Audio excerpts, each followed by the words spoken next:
Et si Shane avait tué Rick à la fin de la saison 2, partie 2. Le groupe de Carl comprend une chose. Shane est l'ennemi et la prison n'est plus un lieu sûr. Ils partent de nuit, en silence, laissant derrière eux les murs, les morts et la peur.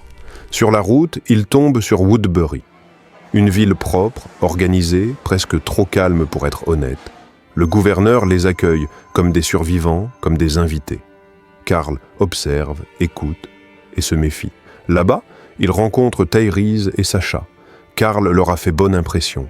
Le groupe retrouve aussi Andrea et Merle, et il rencontre Michonne pour la première fois. Quelque temps plus tard, le gouverneur découvre la prison et ce qu'elle est devenue. Un bastion militaire dirigé par Shane. La confrontation est inévitable. L'attaque est brutale, rapide, sans pitié. Les détenus tombent les uns après les autres, manquant de cohésion. Shane se bat contre le gouverneur, mais il perd. Dans l'assaut, Judith est tuée. Il n'y a aucun survivant. Shane est laissé seul, vidé. Il perd sa fille, son trésor, la seule chose qui comptait encore pour lui. Il réussit à s'enfuir et quitte la prison pour partir en exil. Il disparaît dans un monde qu'il a lui-même contribué à détruire. Tyrese rentre de l'assaut de la prison, choqué de ce qu'il venait de voir. Il raconte tout à Carl.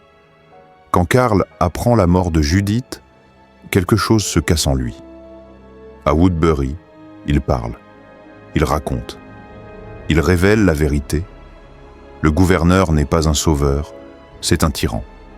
La ville commence à douter, puis à se retourner contre lui. Le gouverneur est chassé de sa propre ville. Carl gagne et retourne à la prison pour s'y installer. Mais dans ce monde, même les victoires ont un prix. Carl grandit et veut retrouver Shane pour le tuer et venger son père. Shane erre comme un rôdeur avec des remords qui le hantent. Et le gouverneur n'a pas dit son dernier mot. Tu veux la suite? Like et abonne-toi.